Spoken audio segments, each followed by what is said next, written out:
in an arbitrary orthogonal coordinate system, and in particular we were looking at the example of cylindrical coordinates, and of course you had to do spherical coordinates on the homework you're just turning in. For the young lady who just arrived, here's the new homework. If anybody else didn't get the new homework, I've got some up here. You're going to have practice on that new homework, in fact, in applying these vector operations in cylindrical and spherical coordinates. Anyway, last time we ran out of time just before we finished writing the curl in cylindrical coordinates. But we did derive an expression for the curl in a general orthogonal coordinate system.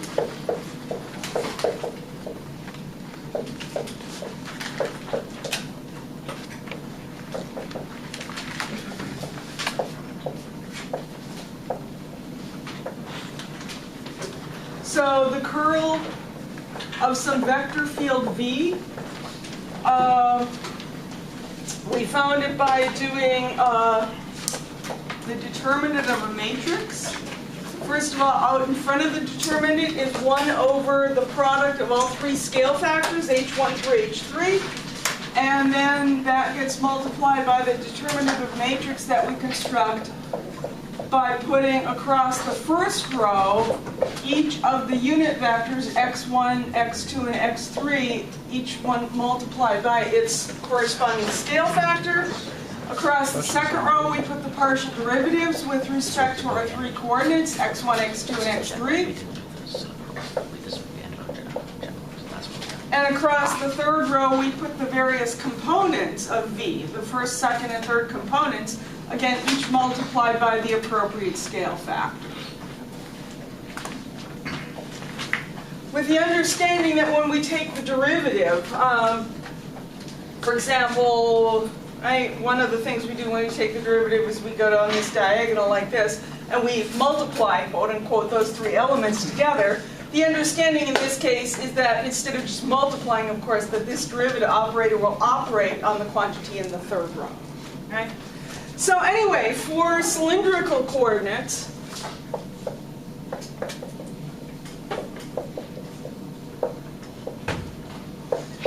so x1, x2, and x3 are replaced by r, theta, and z. The scale factors h1, h2, and h3, or if you prefer h sub r, h sub theta, and h sub z. Remember, we found were 1, r, and 1, respectively. So plugging all those things in, we find that in cylindrical coordinates, the curl of V, there'll be a 1 over r out in front of the determinant. And we'll have r hat, r theta hat, and z hat across the top row, derivatives with respect to r, theta, and z across the second row, and then the r, theta, and z components of V across the third row, each multiplied by the scale factors. That puts an r in front of this one, 1 in front of the other two. So anyway, if we work this out then, again, we'll leave the 1 over r out in front. Let's evaluate this determinant. Tell you what, I want to collect up the two terms that are going to involve r hat first of all, and then we'll similarly collect the two theta hat terms and the two z hat terms. So the r hat terms, one of them is going to be the one that we get by going down like this. So that is going to have a derivative of v sub z with respect to theta.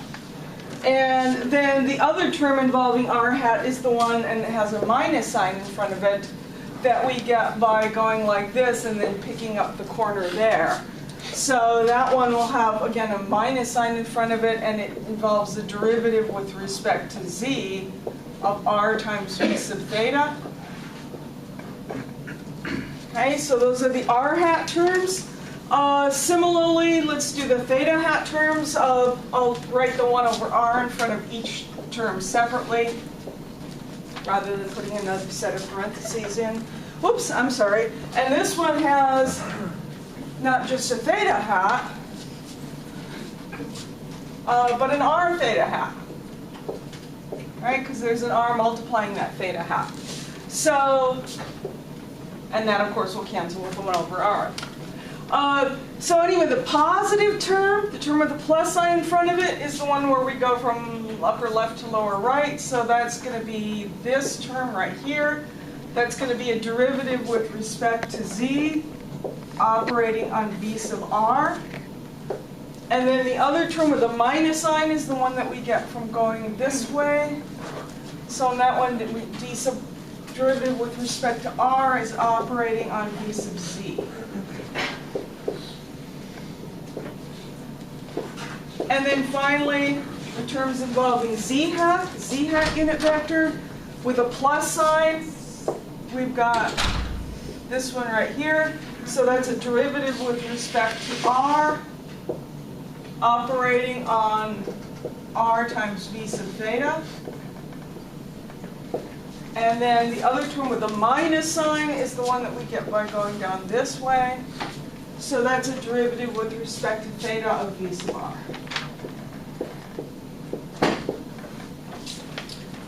Okay, well, we can whoops, and I did forget one thing. This 1 over r that was out in front, I was writing out in front of each term, and I forgot to put it in this last term here.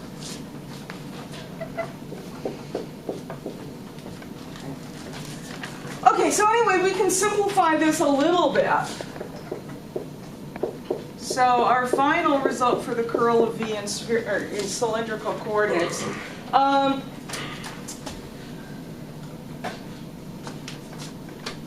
Let's see, on the first term here, I'm going to take this 1 over r and multiply it by the first term.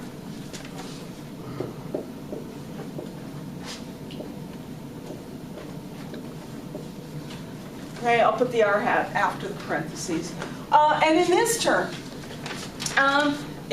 the r, since we're taking a partial derivative with respect to z, we're treating r like a constant. So the r could be pulled out in front of this term, at which point it will then cancel with the 1 over r that I'm multiplying through. Okay, so simplifying, all that'll be left in this term is a minus derivative of v sub theta with respect to z. All of this times r hat. In the second term, the 1 over r and the r out in front cancel, so we just have a partial derivative of v sub r with respect to z, minus a partial of v sub z with respect to r, quantity times theta hat. And in the last term, there's really not a whole lot we can do with this 1 over r out in front. We, for example, cannot cancel it with that right there, because here, since we're differentiating with respect to r, we cannot treat this r as a constant. We can't bring it out in front, so it won't cancel with this one. And there's nothing to cancel there either, so let's just leave the 1 over r out in front.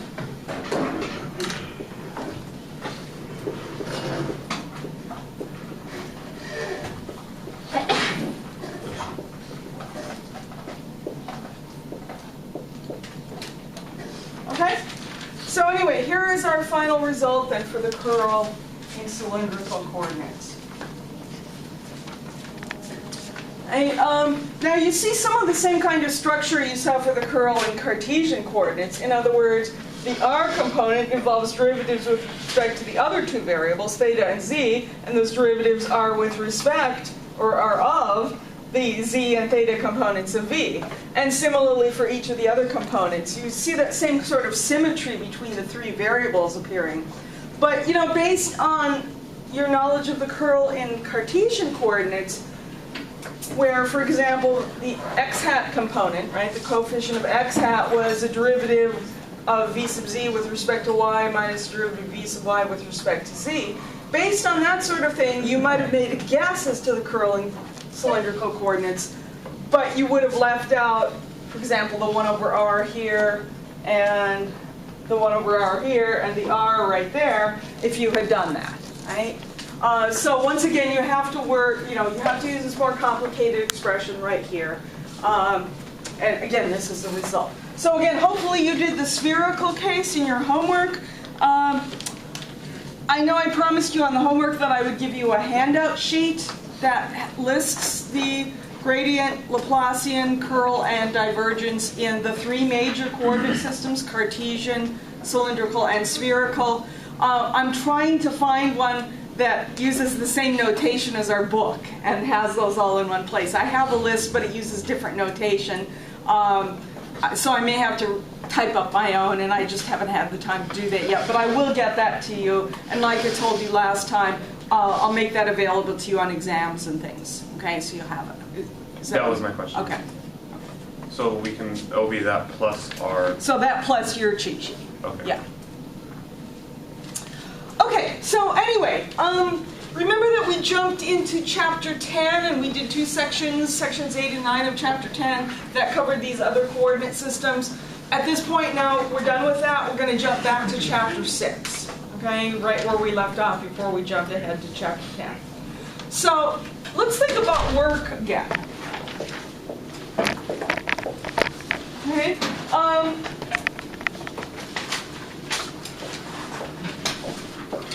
If we have a force that remains constant,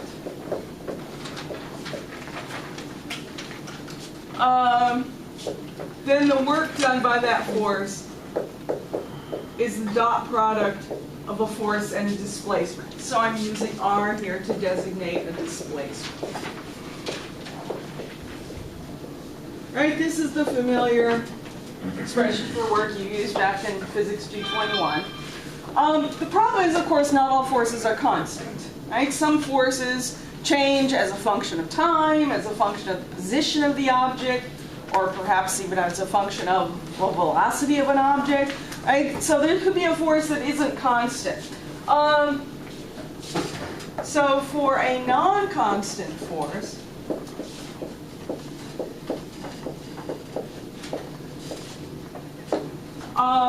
let's consider the infinitesimal work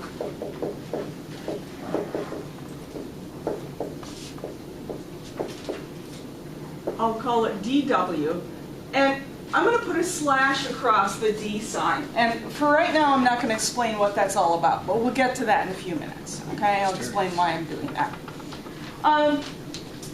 Anyway, the infinitesimal work done by a force F on an object undergoing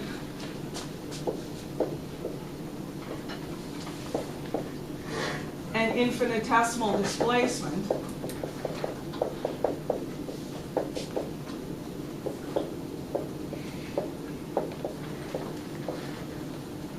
and so we'll call the displacement dr. Anyway, that work, dW, is the dot product of F and dr. And it's just sort of an infinitesimal version of this formula right here. And we assume over our infinitesimal displacement that our force can be approximated as being constant, right? Over that especially in the limit as that very small displacement shrinks to the zero. That should be an okay thing to do. So anyway, if we have not just an infinitesimal displacement, but a finite displacement, the work done by this force F as the object that the force acts on moves from point A to point B,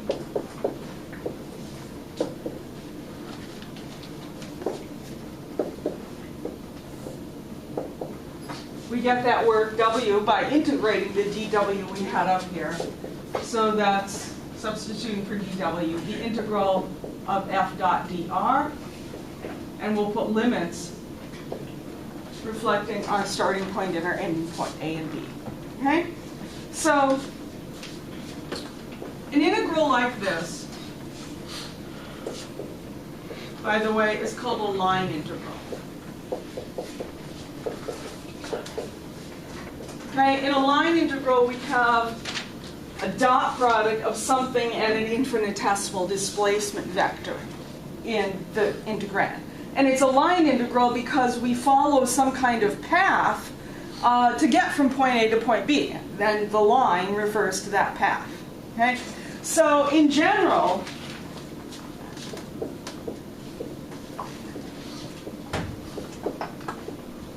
the result of doing this integral to get the work, the result will depend on the path that the object follows to get from point A to point B.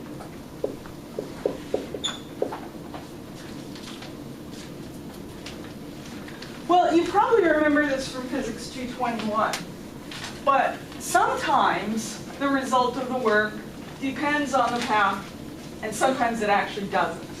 Okay? So, just some definitions here.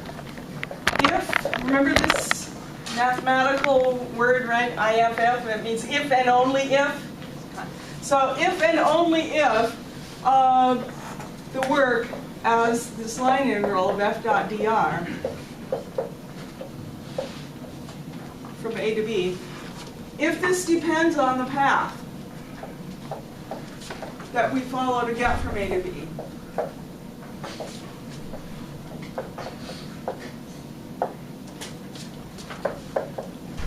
then our force F is a non-conservative force.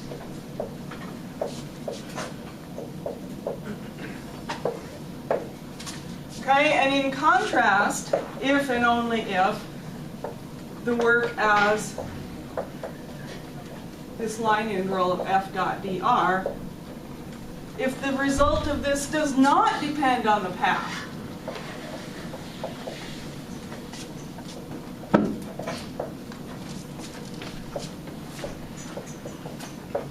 in other words, if we get the same result for all possible paths from A to B.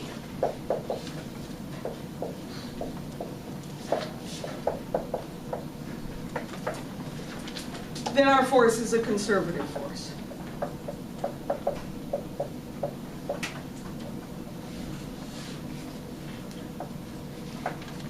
Okay.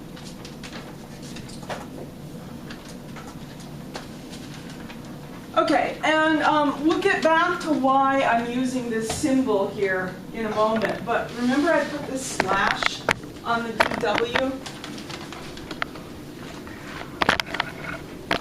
The notation dw with a slash on it is used if our force is non-conservative.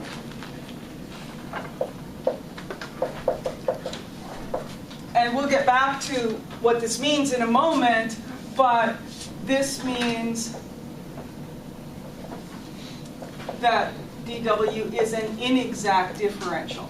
And I know I haven't explained what that is yet, but we'll get to that. Okay? On the other hand, if our force is a conservative force, it is okay to call the infinitesimal work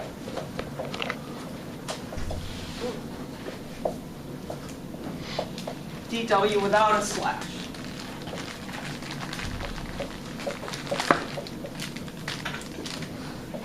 And that means an exact differential, as opposed to an inexact differential. Again, we'll get back to the difference shortly. Okay? Okay, so if we were using Cartesian coordinates, for example,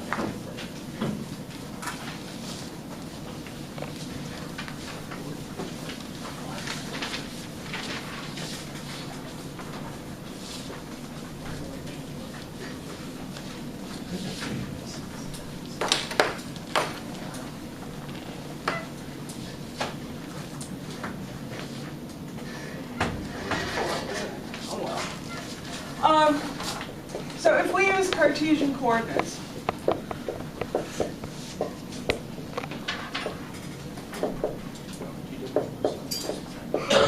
we can of course write the force F as F sub x times x hat plus F sub y times y hat plus F sub z times z hat. Okay. And similarly, our displacement vector our infinitesimal displacement vector dr, we can write its x component is dx, its y component is dy, its z component is dz. Right? Each of those components, of course, gets multiplied by the appropriate unit vector. Okay? So that means the work done as the dot product of f dot dr, again from point A to point B. When we dot f and dr, of course, we just multiply the x components together, plus the product of the y components, plus the product of the z components. So this is going to look like f sub x dx plus f sub y dy plus f sub z dz.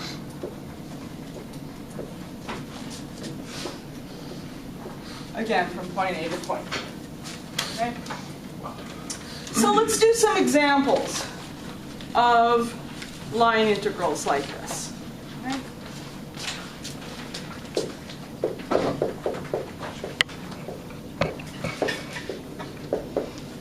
Okay, I'm going to do actually two examples. So the first example, let's say we have a force in 2 dimensions. I want to do it in 2 dimensions so I can draw on the board the path that we're going to follow in the xy plane. So our force, let's say, is y squared times x hat plus x squared times y hat.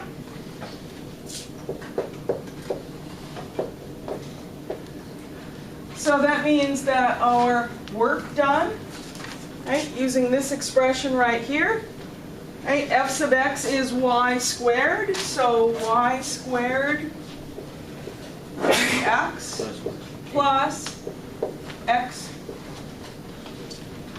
squared dy. Right?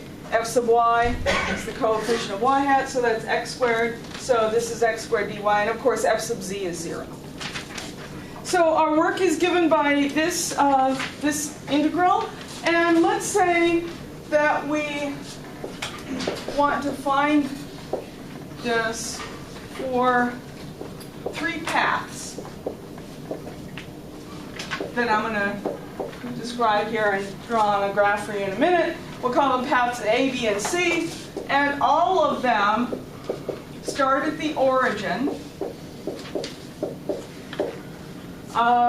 and end up at the point 3, 2. Actually, I'm doing this in 2 dimensions, so I don't really need to list my third coordinate here. Right, so we start at the origin, we go to the point 3, 2. Okay, so here is the xy plane. And so on the x-axis, let's mark some numbers here. There's 0, 1, 2, 3, kind of like this. And on the y-axis, 0, 1, 2, and so on. So we're going to start at the origin. Right? So there is our starting point. We can label that as point A if we like. Right? We said we're going from point A to point B.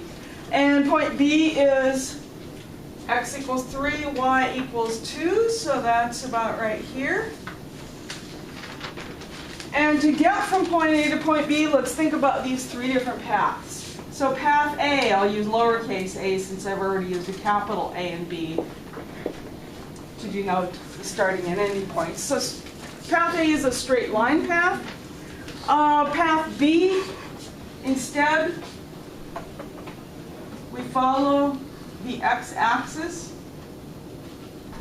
until we get to x equals 3, and then we go straight up from there in the y direction to get to the point 3, 2. So there's our path B, and similarly our path C is sort of the other side of the rectangle, I guess you could call it. We're going to first start at the origin and go up along the y-axis to y equals 2, and then straight across in the x direction to get to point B.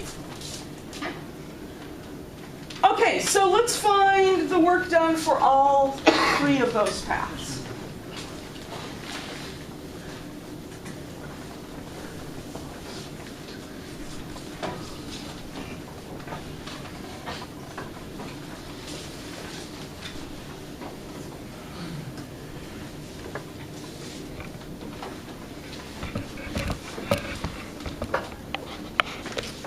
Okay, so first of all, let's do path A.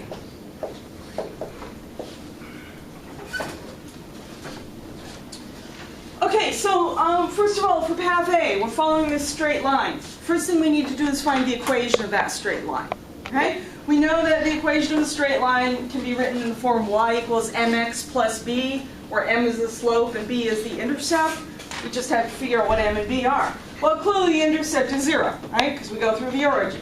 And the slope, well, we go up, right? The slope is the vertical, what is it called? Rise over run, or whatever, the vertical distance over the horizontal distance. We go up 2 over 3, so that means a slope of 2/3. Okay? So the equation of that line is y equals 2/3 x.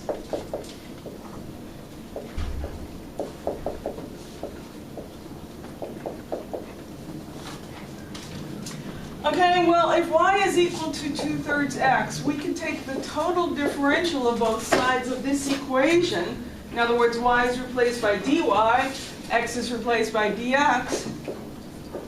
Right, so dy is 2/3 dx. Right?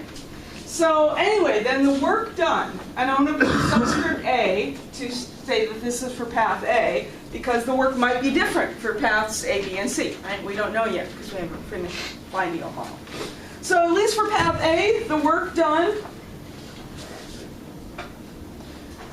is the integral. Let's go back. This is right here is our starting point. That actually came from this.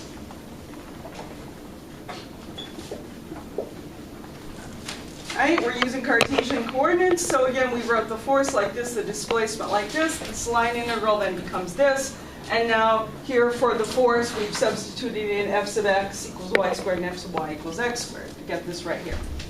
Okay, so now all I'm going to do is to substitute in, every time I see a y or a dy, I'm going to substitute these things for it. Okay, so we got y squared, well y is equal to 2/3 x. So that quantity squared times dx plus x squared times dy, and for dy I'm going to substitute 2/3 dx. Now this is just an ordinary integral, right? It's not any kind of multiple integral. All the y's are gone. Everything involves x now. Okay? So in fact we can combine these two terms, right? When we square this, we're going to get 4/9 x squared, and this here we've got a 2/3 x squared, right? The dx I pulled out behind, and actually since this is just an ordinary integral with just x as the only variable in it at this point, I can now put in limits of integration telling me my starting and ending values of x. Okay, I actually could have done that in the previous step. So I started x equals 0, and I ended x equals 3. Right? So 0 to 3. Again, we could have done that in the previous step. So anyway, let's see. 2/3 is 6/9. 6/9 plus 4/9 is 10/9. So I'm going to pull the 10/9 out in front of the integral, and then we've just got x squared dx from 0 to 3. The integral of x squared is, of course, x cubed over 3, evaluated at the limits from 0 to 3. We, of course, get 0 from the lower limit, from the upper limit. 3 cubed is, what, 27 divided by 3 is 9, divided by 9 over here is 1, and times 10 is 10. So the work done for path A is 10. By the way, notice I haven't said anything about units here. Okay, so in whatever units are appropriate. Okay, if our work had been in if our force were in newtons, for example, and our displacement were in meters, then this work would be in joules. Okay? Okay, so the work for path A is 10 of whatever units. Let's do path B.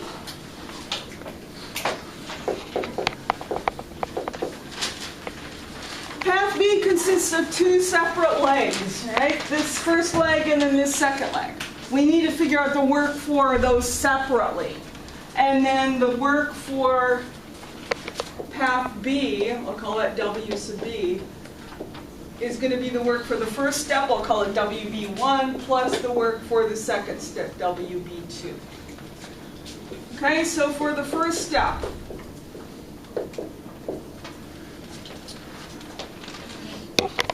so we're moving along the x-axis from x equals 0 to x equals 3, right? So x goes from 0 to 3.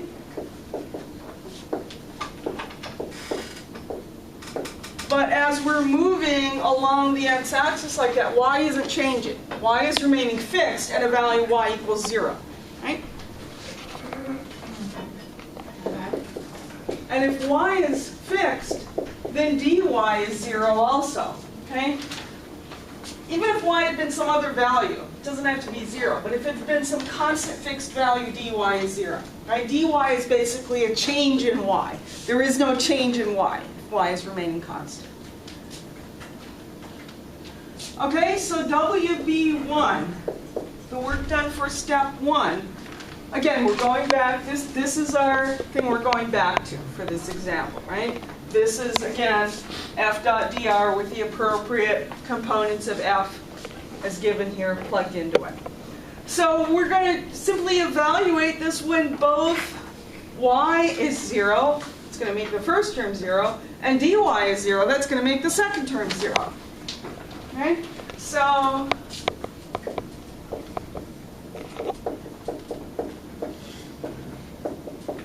the result is simply going to be 0. Okay? What about the second step? Well, the second step, now we're going from here to here. So x is remaining fixed at 3. And since x is fixed, dx, the change in x, is 0. Right? Y is the thing that's now changing. Y is starting out at 0 and it's going to 2.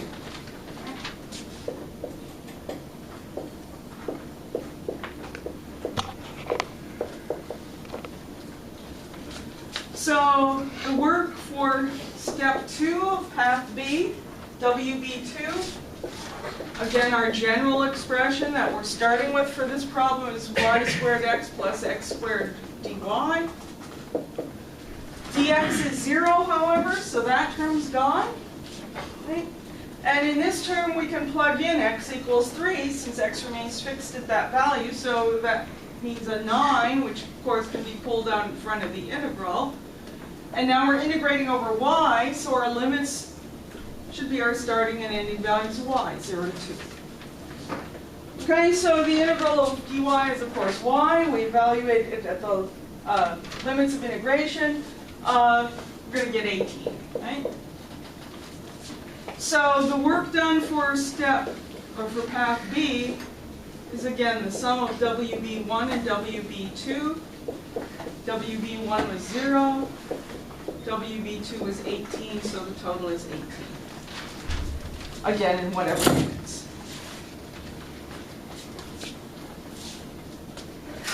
Let's put a box around our final result. Well, notice we already see that WA and WB are different. So for this particular force, we already know that we have two different values of the work done for two different paths. They both start at the same point A, namely the origin, and both end up at the same point B, namely the point 3,2. So that tells us this must be a non-conservative force, right? If it was a conservative force, the work would have had to have been the same for all paths, and we already have two paths for which it's different. So we know it's not conservative. So it must be non-conservative.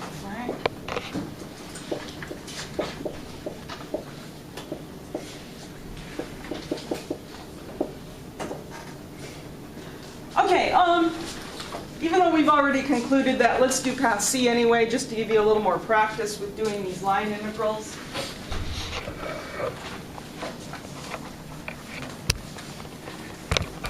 Path C we have to break down into two steps, just like we did for path B.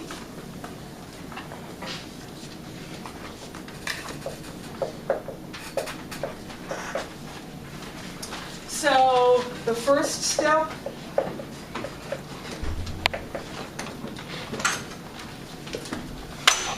we're going up from the origin to this point right here. So x is remaining constant at a value of 0. And since x is constant, dx, the change in x, is also 0. Y is going from 0 to 2.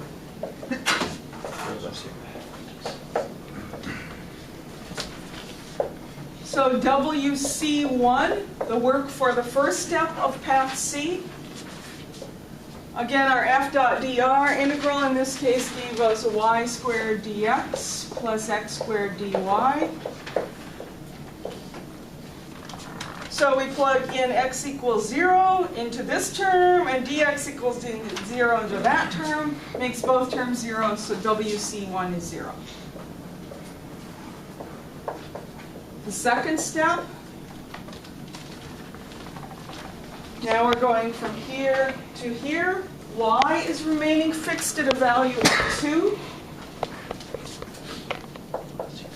Since y remains fixed, dy is 0. And now x goes from 0 to 3.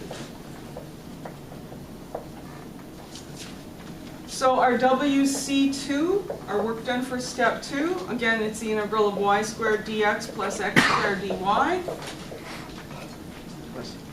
dy is 0, so that term is 0. And in this term, we can substitute y equals 2. So that gives us a 4, which can be pulled out in front. Now, since we're integrating over x, our limit should be our starting and ending values of x, so 0 to 3. So the result is going to be 12. Right? And so for step, or for path C, we add together WC1 and WC2 to get our work done for step C as 0 plus 12, or 12. So again, that's different from either WA or WB. Okay, so again, that reaffirms our what we've already discovered, namely that this is a non-conservative force. Okay, let's look at another example. And of course, as you might suspect, I'm going to give you a conservative force for the second example.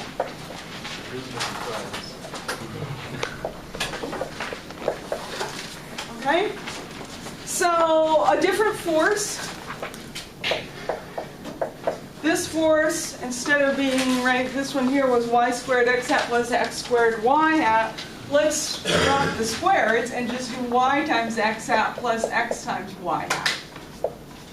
Okay? So again, in 2 dimensions. Okay? And let's, again, consider 3 paths.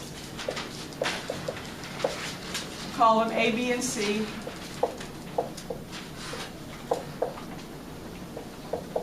That join our original point 0, 0, again in 2 dimensions, to our final point 2, 4. Okay, so here's the xy plane.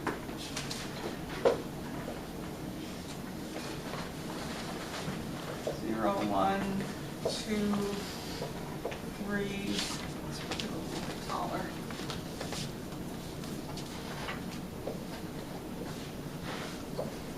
4 on the y-axis, and 0, 1, 2 on the x-axis. So we're going to start at the origin. We don't have to always start at the origin, but it's just in the 2 examples we are in both cases.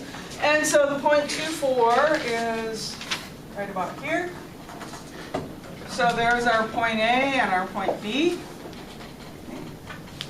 And so again, let's pick a straight line path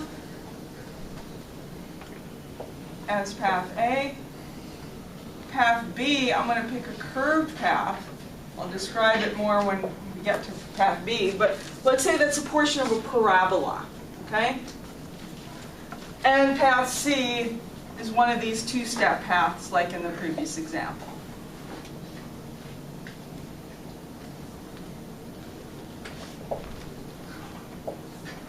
Okay?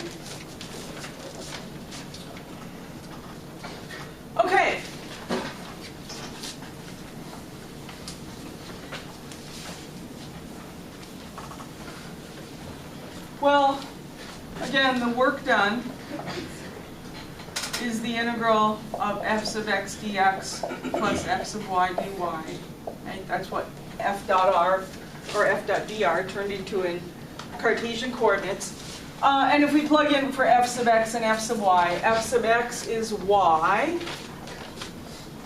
Okay, so this is y dx plus x dy. Right? F sub y is x. In other words, the coefficient of y hat. Okay, so this is our starting point for all of these paths. That's what we're going to be plugging into. Okay, so path A, just like for path A in the previous example, our first step is to find an equation for this straight line. The intercept is clearly 0, right, because we go through the origin.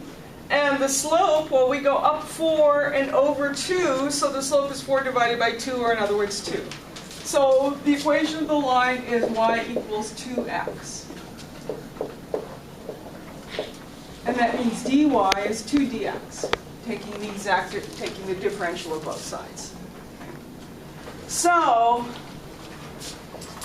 W for path A, well, again, y dx plus x dy. Right? We're going to substitute into that. So for y, we're going to substitute 2x. So the first term is 2x times dx. And the second term for the dy, we're going to substitute the 2 dx. So that's a 2x dx, and there's another 2x dx, so 4x dx, and the 4 can, of course, be pulled out in front of the integral. Now it's just an ordinary integral over x. In fact, it was at this point, so I can put in limits for my starting and ending values of x, which are 0 to 2.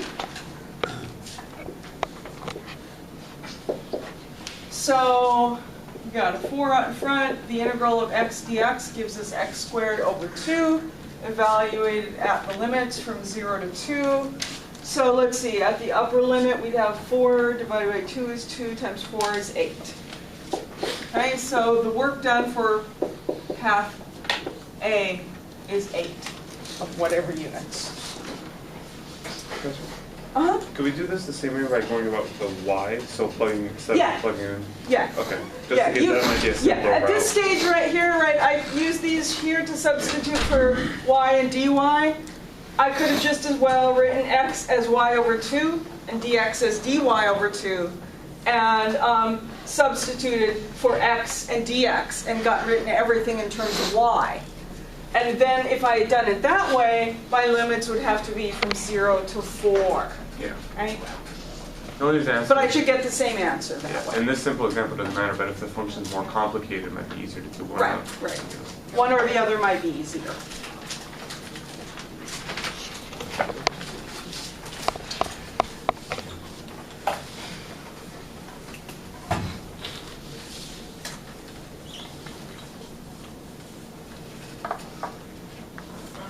Okay, so what about path B? Well, path B is part of a parabola.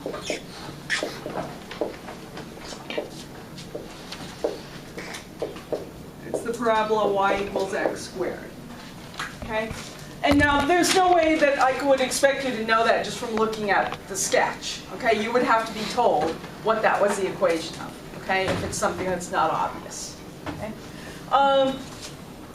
So anyway, notice the parabola y equals x squared. Both this point and this point are on that parabola, right? This obviously satisfies y equals x squared. And for this one, right, y equals 4, but x equals 2. So if we square x, we get y. So again, that point is on the parabola also. Okay? And we know that parabola is shaped roughly like that. Okay, so treat this as sort of just like we did for the straight line example, right? We write down an equation for the line or the curve that joins our points, and then we take the differential of both sides of it to get the relationship between dy and dx. So if I take the total differential of both sides here, I get dy on the left-hand side, and on the right-hand side, I get 2x dx. Right? The derivative of y with respect to x times dx. Okay, so for path B then, the work, again, we've substituted our force into the work integral, and we found that it's the integral of y dx plus x dy. And again, we could do the substitution either way, but this one's probably going to be easier if we substitute for y and dy rather than x for x and dx. So for y here, I'm going to substitute x squared. And in the second term for dy, I'm going to substitute 2x dx. Well, let's see. This is x squared dx. This is 2x squared dx. So adding them together, we get 3x squared dx. Since now we're integrating only over x, our limits should reflect our starting and ending values of x. So that means 0 to 2.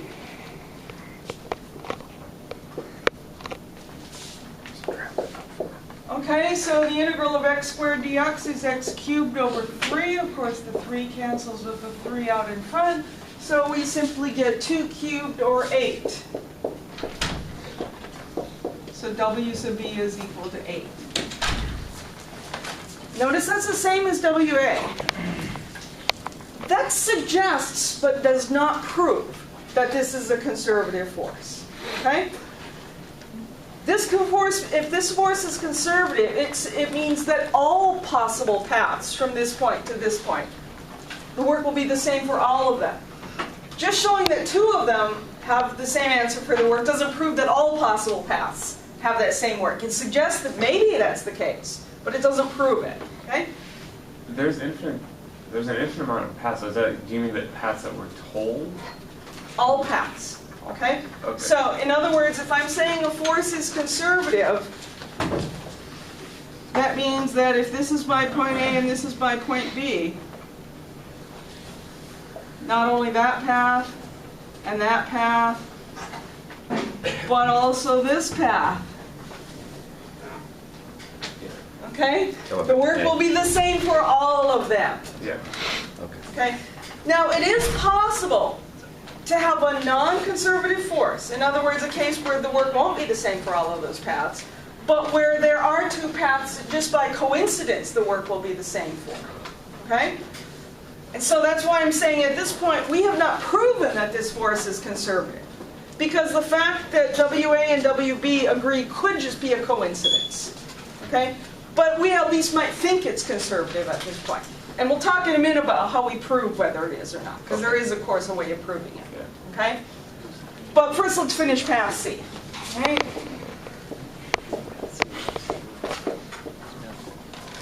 So path C is another one of these 2-part paths. So the first part,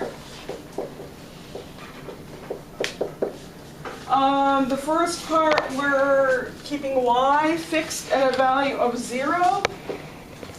And since y is fixed, dy is 0 also, which means that WC1, the work done for the first step of path C, again, the expression we're starting with is y dx plus x dy, but this is now 0, right? Because y is 0, that makes this term 0, and dy 0 makes that term 0. The second step, or the second part of path C, x is remaining fixed at a value of 2, and since x is fixed, dx is 0. So WC2, again the integral of y dx plus x dy. Dx is 0, so that first term is gone. In the second term, we can plug in x equals 2, and that 2 can be brought out in front. So we just have 2 times the integral of dy. Our limits should reflect now the starting and ending values of y, since that's what we're integrating over. So it goes from 0 to 4. So that, of course, gives us 8. And so the work done for path C is WC1 plus WC2, which is 0 plus 8. So the work done for path C is 8. We might even be more suspicious that our force is probably conservative now, because now we checked 3 different paths from the same point A to the same point B. Let me just caution you, if I change either my point A or my point B, I'm not saying the work would be the same anymore then. I'm saying as long as we start at the same starting point, end at the same ending point. Okay, if the work done is the same for all paths from that starting point to that ending point, then our force is conservative. So again, we've got 3 paths that now agree, that have the same work, so we might be even more suspicious that our force is conservative, and it is, okay? But we still haven't proven it, okay? So we need to talk about how we know that for sure. No matter how many paths we check, it's always possible that there's some additional path from here to here for which I get an answer other than 8. Right? It's always possible, unless I can somehow prove that our force is conservative. So again, this suggests it, but it doesn't say for sure. Okay, so let's see.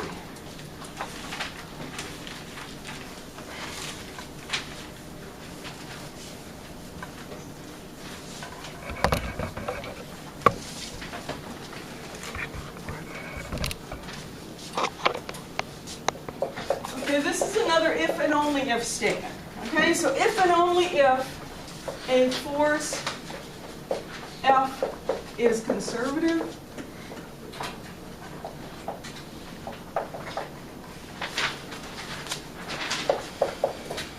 there exists a potential energy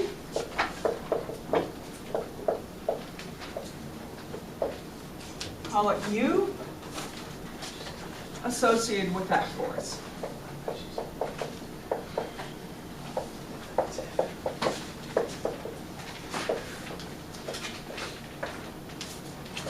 And the relationship between the force and the potential energy is that the force is minus the gradient of the potential energy.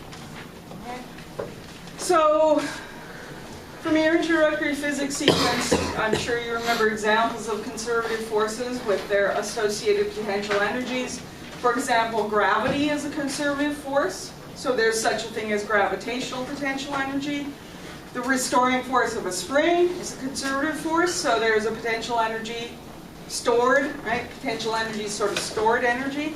So potential energy stored in a stretched or compressed spring. Electrical forces are conservative forces, so there is an electrical potential energy, okay?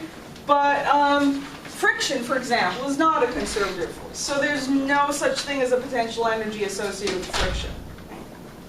So again, hopefully you remember those kinds of examples from introductory physics.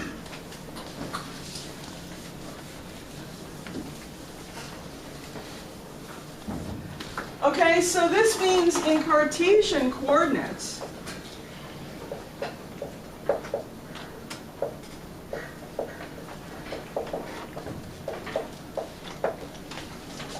we could write the gradient of u as a partial derivative of u with respect to x times x hat, plus a partial of u with respect to y times y hat, plus a partial of u with respect to z times z hat.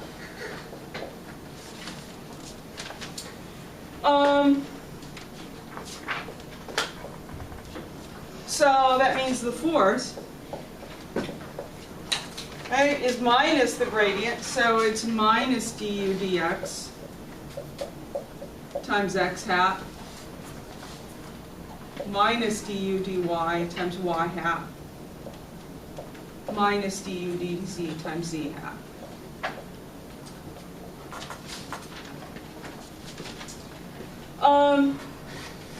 So that means that dw, the infinitesimal work done by this force, if we undergo some kind of displacement dr. And I wrote a slash here suggesting that this is non-conservative, but you know, what I'm writing here is going to be true either way, okay? And I guess all I'm trying to say is, if in doubt, put the slash there, Okay? If in doubt, assume the force is non-conservative. If you haven't checked it yet, we'll talk later about how to check it. Okay, so anyway,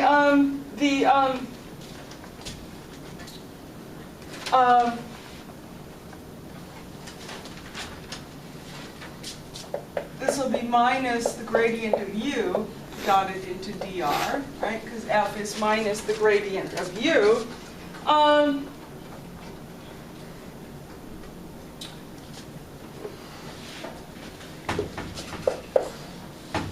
Plugging in from down there, then this is just minus the quantity, I pulled the minus sign up in front, du dx times dx, right? Because when I dot the gradient of u into dr, remember that dr is dx times x hat plus dy times y hat plus dz times z hat. And so when I dot that into the gradient of u, right, I'm just taking the x component here times the x component of dr, which is, in other words, du dx times dx. Similarly, du dy times dy, and du dz times dz.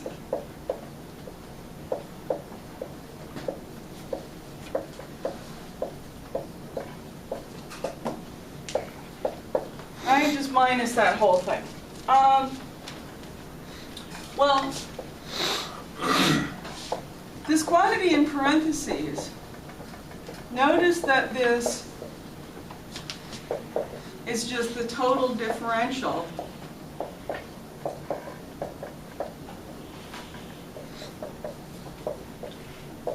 du. Okay?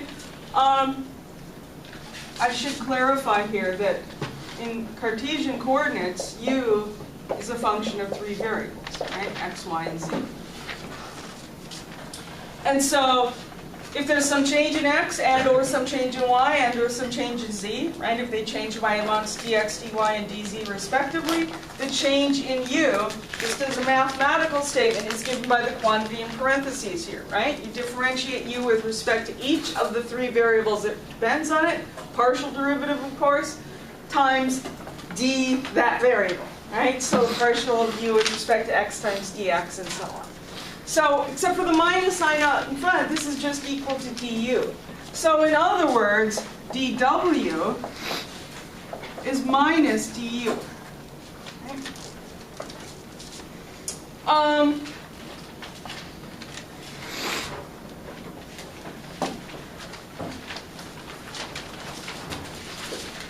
Now in this case, even though my instinct was to write the slash on the dw, we actually don't need the slash.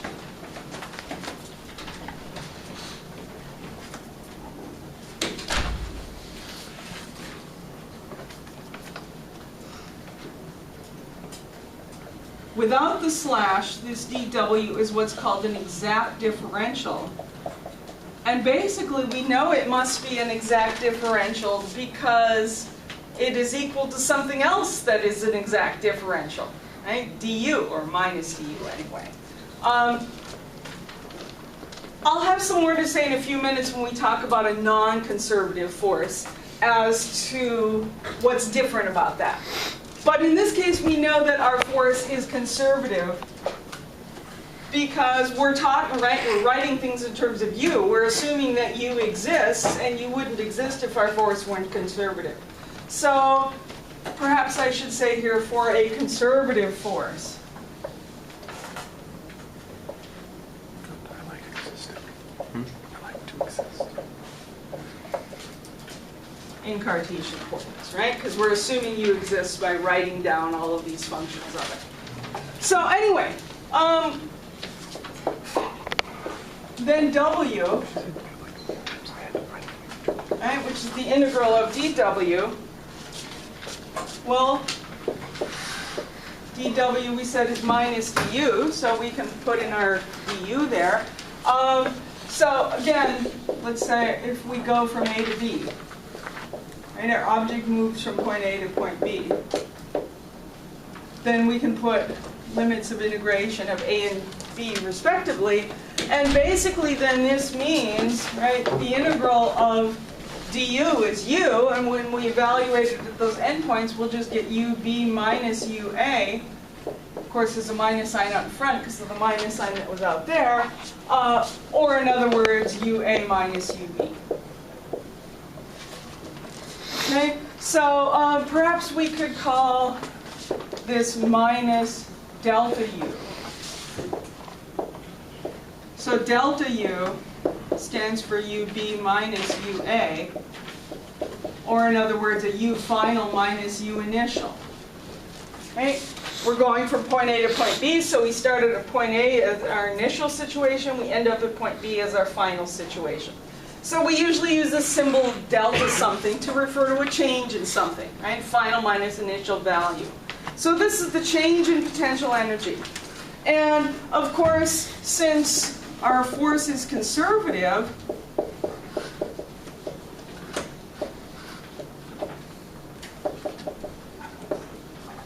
the result for W, and therefore for minus delta U, in other words, our UA minus UB, this result depends only on our points A and B, and not on the path that we took to get from A to B. Right? There's nothing about which path we took that we had to know in order to evaluate that integral in the way that we did here. Okay? And the result clearly depends on point A and point B, but it doesn't depend then on which path we follow. It doesn't exist. Right? There is no such function u.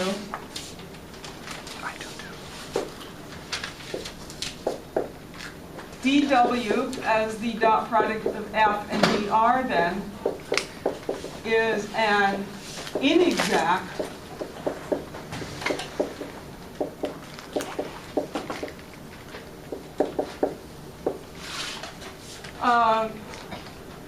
inexact differential, and the result of W as the integral of dW or the integral of f dot dr does depend on the path.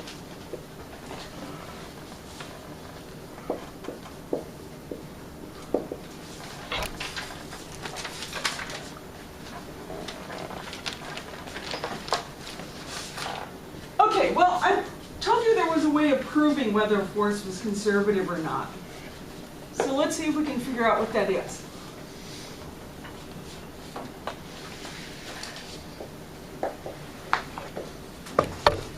So, again, let's say F is a conservative force.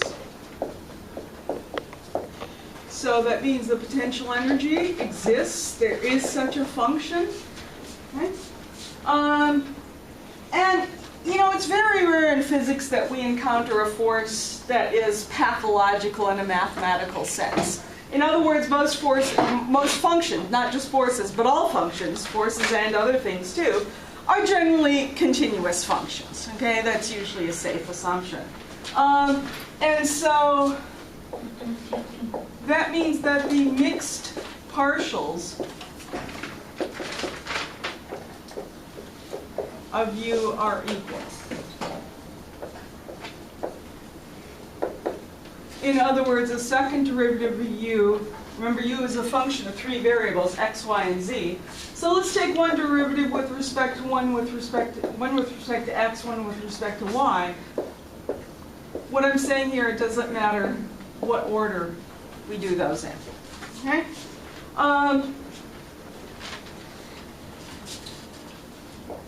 Well, let's think about what this means for a moment.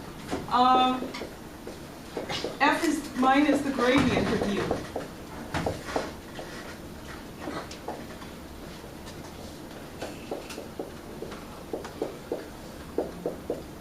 That means that the x component of the force is the x minus the x component of the gradient of u. In other words, f sub x is minus du dx. Okay? And similarly, f sub y is minus du dy.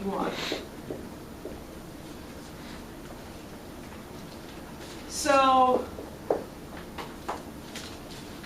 this statement that the mixed partials are equal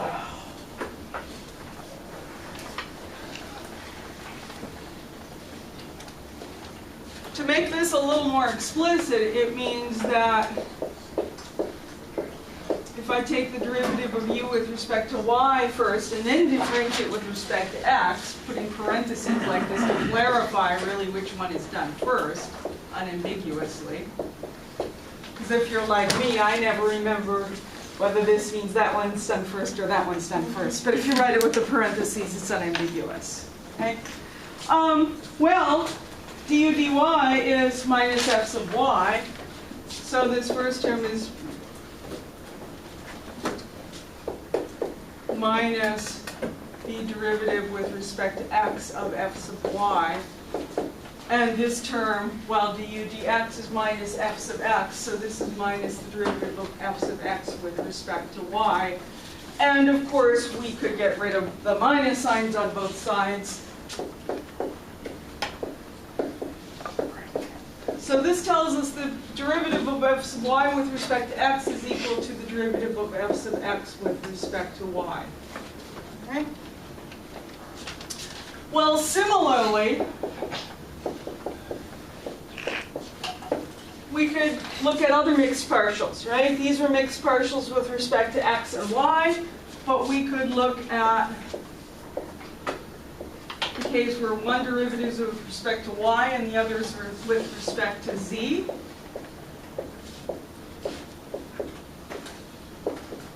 Right? Those two mixed partials are equal, and if you do a similar analysis for this, it tells you that the derivative of f sub y with respect to z is equal to the derivative of f sub z with respect to y. And we could also look at mixed partials where one partial is with respect to x and the other with respect to z. Again, it doesn't make any difference which order those are done in. Well, if we went through the same analysis for that, this would tell us that the partial of f sub x with respect to z is equal to the partial of f sub z with respect to x. So, we've got these three expressions right here. Let's think about the curl of f. Okay.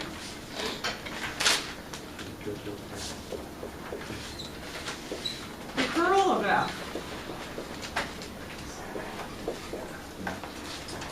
Remember, in Cartesian coordinates is equal to x hat times the derivative of f sub z with respect to y minus derivative of f sub y with respect to z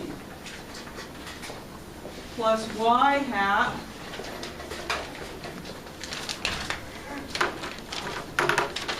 times derivative with respect to z of f sub x minus derivative with respect to x of f sub z plus z hat times the derivative with respect to x of f sub y minus derivative with respect to y of f sub x. Well, these two terms are equal because of this statement. These two terms are equal because of this statement. And these two terms are equal because of this statement. So this whole thing is going to be 0. So there is our quick and dirty check, or our way of proving whether a force is conservative or not. Right?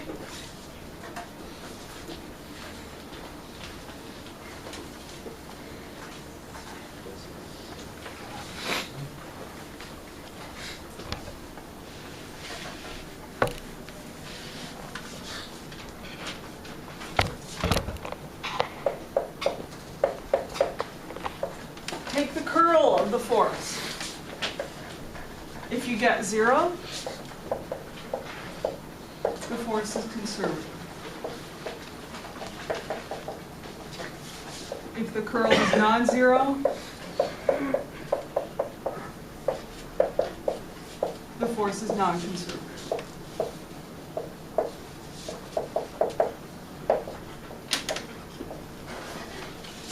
Okay, so this is how to prove if a force is conservative or not.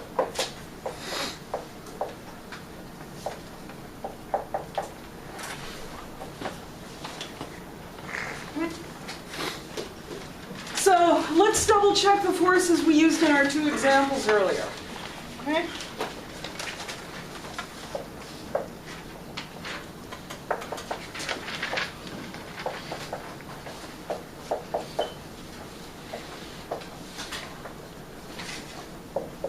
So our first example, which we knew was a non-conservative force because we already found the work done for several different paths, going from the same, all from the same starting point to the same ending point, and we found different answers. So that means we know this is a non-conservative force.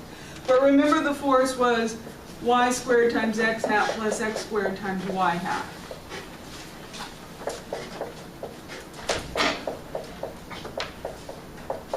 So let's calculate the curl of that. Okay?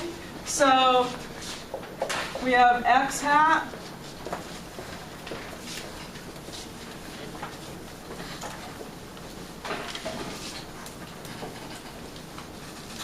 I'm just using the expression for the curl in Cartesian coordinates over there. So we have a derivative with respect to y of f sub z. Well, f sub z is 0. So that term's clearly 0. And then a derivative with respect to z of f sub y. Well, f sub y is x squared. That doesn't depend on z. So that's 0 as well. In the y component of the curl, we have a derivative with respect to z of f sub x. Well, f sub x is y squared. That doesn't depend on z. That's 0. Minus a derivative with respect to x of f sub z. Well, f sub z is 0. There is no f sub z. And then in the z component of the curl, we have a derivative with respect to x of f sub y. Well, f sub y is x squared. And then we have a derivative minus a derivative with respect to y of f sub y. No, of f sub x rather. That's y squared.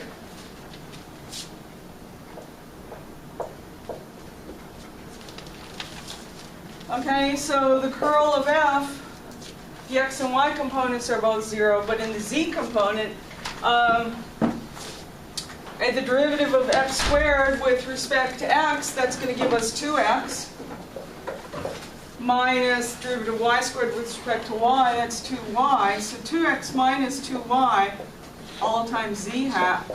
Clearly that is not 0 in general. Okay? So this force, since the curl of f is non-zero, this force is a non-conservative force.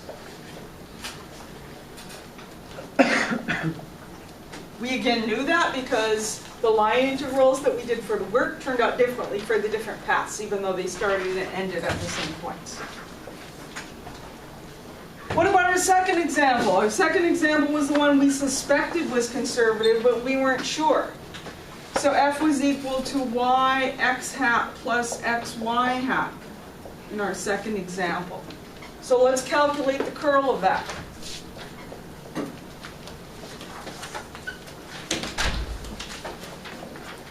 So again, in the x component of the curl, we've got derivative with respect to y of f sub z. Well, f sub z is 0.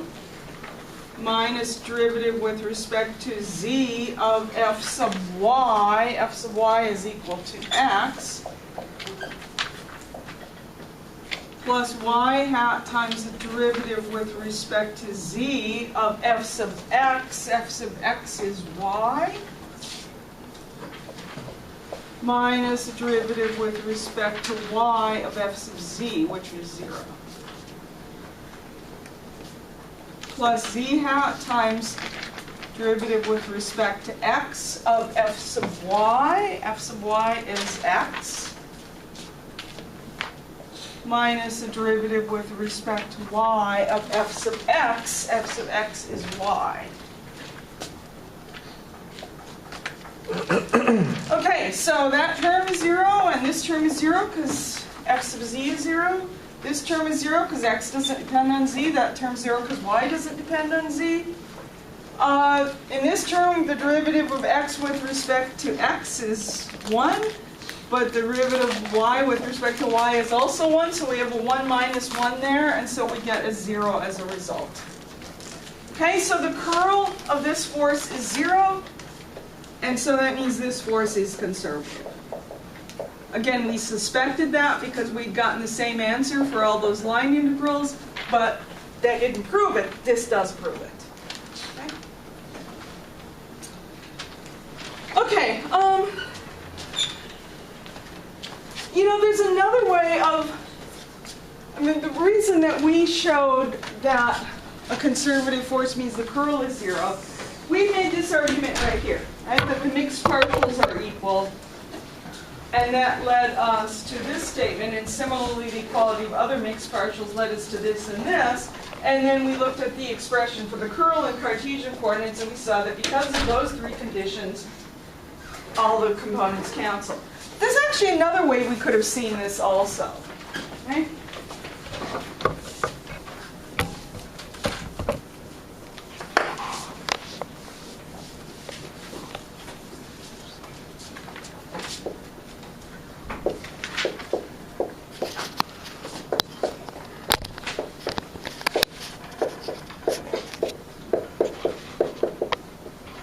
So for a conservative force,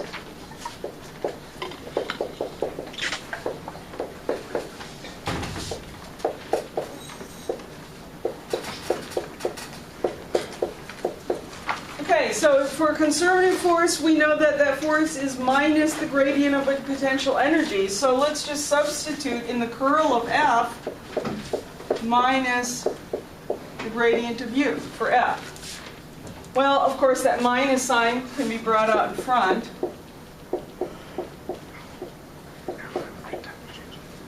And we have a vector identity that tells us that the curl of the divergence of U is equal to 0 for any function U.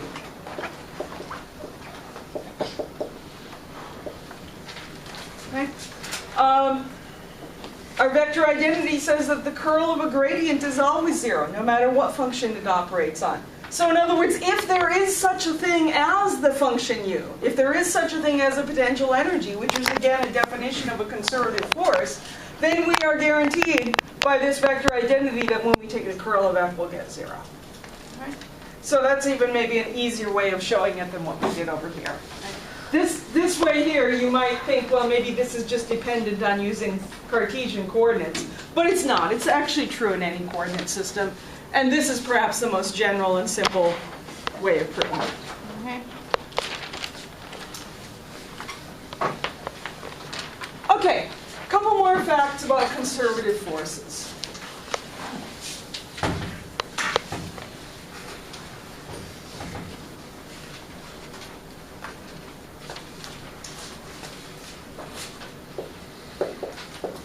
For a conservative force,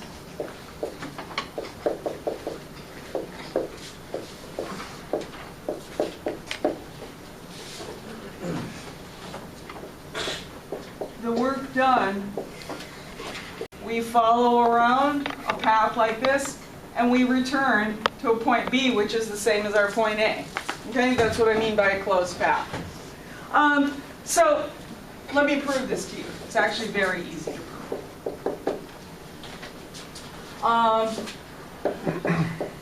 Let's divide our path into two pieces.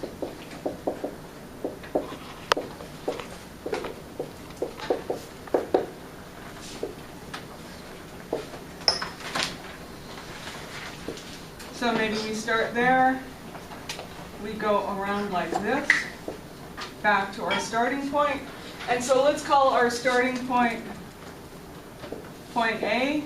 And let's maybe put a point, let's call it point C, since I've already used B as my ending point, although again in this case B and A were the same point. Let's put a point C somewhere else along the path. It doesn't have to be halfway around. It could be, you know, pretty close to point A. It doesn't matter. Any other point along the path. And so let's analyze the work done for this closed path. So the work done is the integral of f dot dr. I often put a little circle like this on the integral sign to indicate a closed path, right? That means we go back to where you started from. So let's divide up our closed path into the two pieces like we said here. So we go first of all from point A to point C along, let me call that path 1.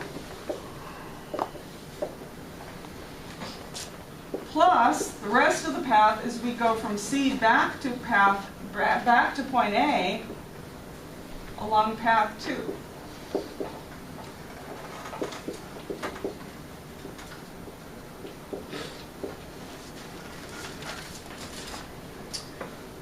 Well,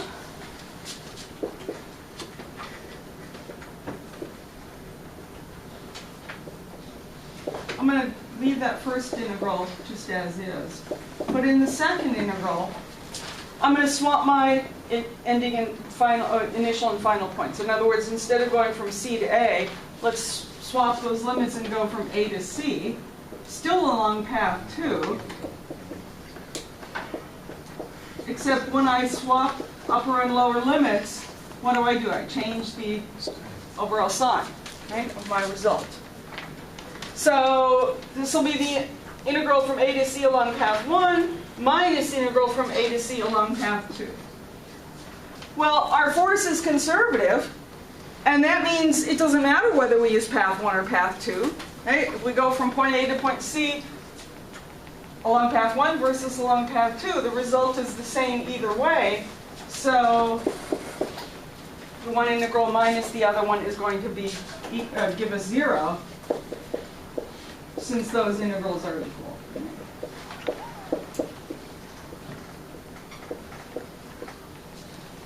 Okay, so in other words, any closed path where we determine our starting point, the work done is going to be 0 if our force is conservative.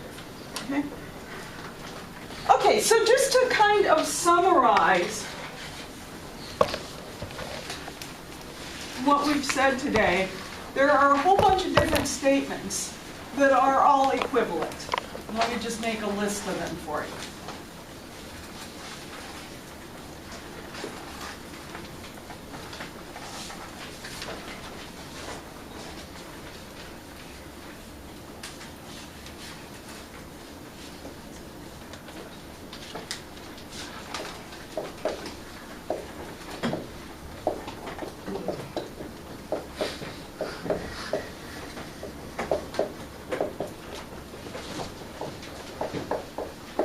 So if a force is conservative,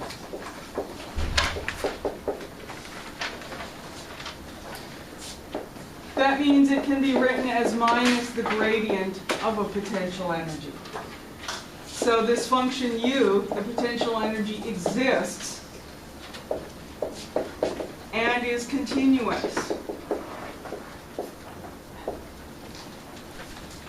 Okay, and remember, because it was continuous, we found these conditions for the partial derivatives of its of the various components of f. Partial derivative of fx with respect to y is equal to the partial derivative of fy with respect to x, and similarly with the y and z and the x and z.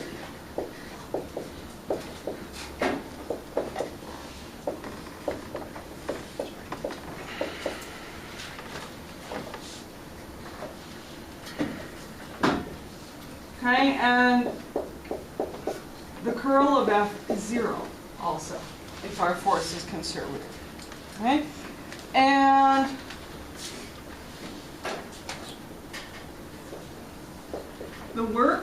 done by this force as an integral of F dot dr from point A to point B is independent of path.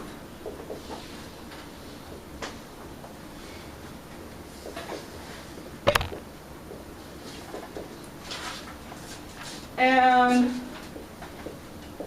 if we use a closed path and calculate the work done for that closed path, we get 0 for any closed path.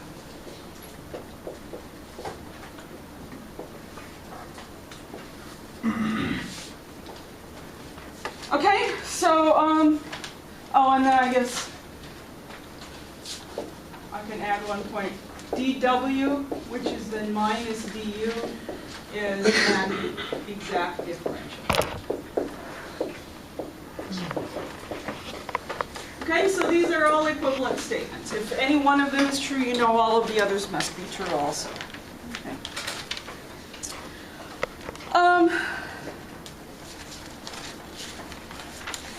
The one piece of this we haven't talked about yet. We know that if a force is conservative, that there is a potential energy associated with it. So let's say we know that.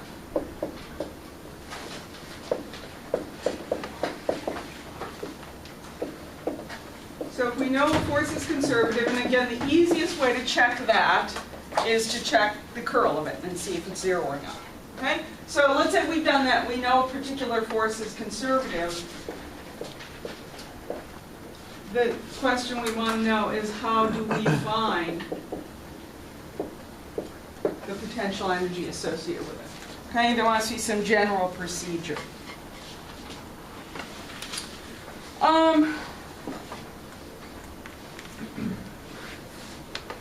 Wondering if I'm going to have time to do this. There's actually, let me get started on this at least. I think we'll have time. There's actually 2 different ways of doing this, okay? And I think the easiest way to illustrate how we go about finding you is to do an example.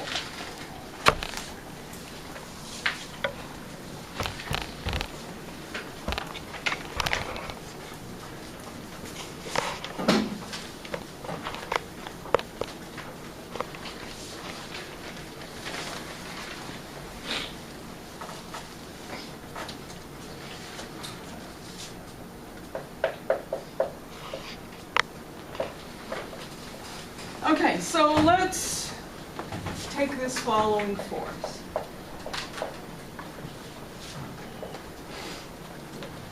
YZ plus 2xz squared, all times x hat, plus xz minus 1 times y hat,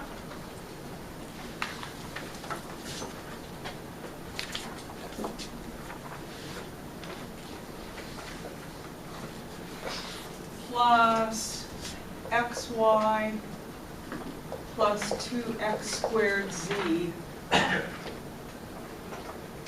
times z hat. Okay? Well, before we go about trying to find a potential energy, let's verify that this force is conservative first.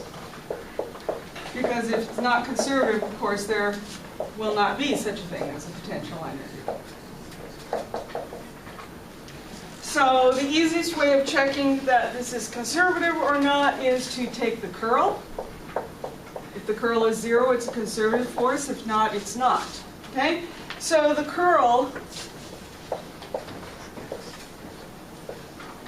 the x component of the curl, we've got the derivative with respect to y of f sub z. Well, f sub z was xy plus 2x squared z.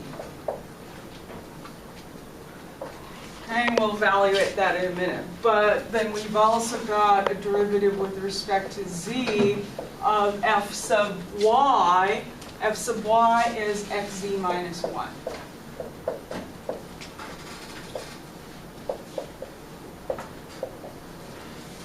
Okay, in the y component of the curl, we've got a derivative with respect to z of f sub x. F sub x is yz plus 2xz squared.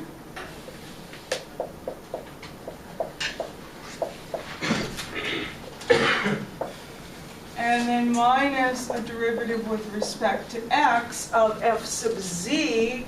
F sub z is xy plus 2x squared z.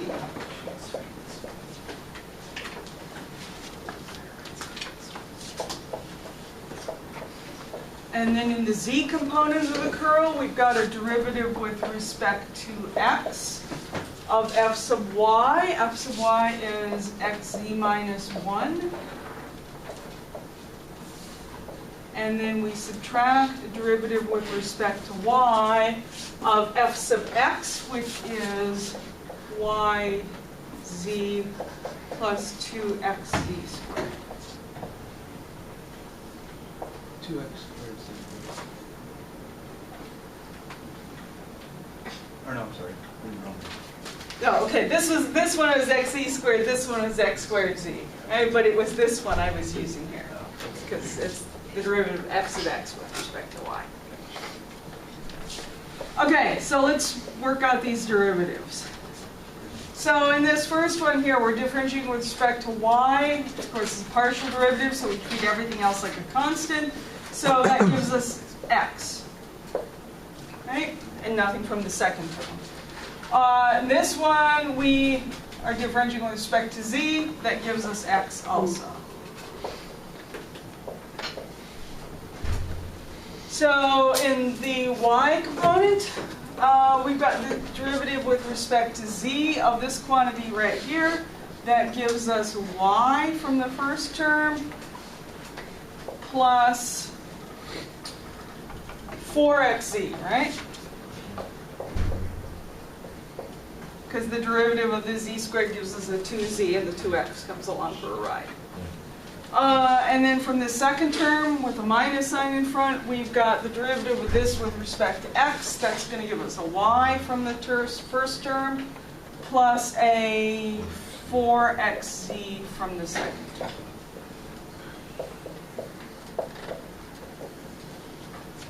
Okay, notice so far, those cancel, and those cancel, right? So it'll be 0 if the next one cancels as well. So in this next one, differentiating this with respect to x gives us z. And from this term, differentiating with respect to y gives us z. So those also cancel. Okay, so the result is 0. So this force is conservative, because the curl is 0.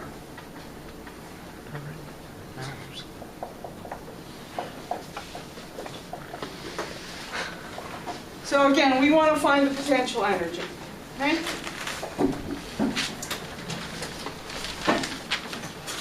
Yeah, I don't know. We may not have time to do this today.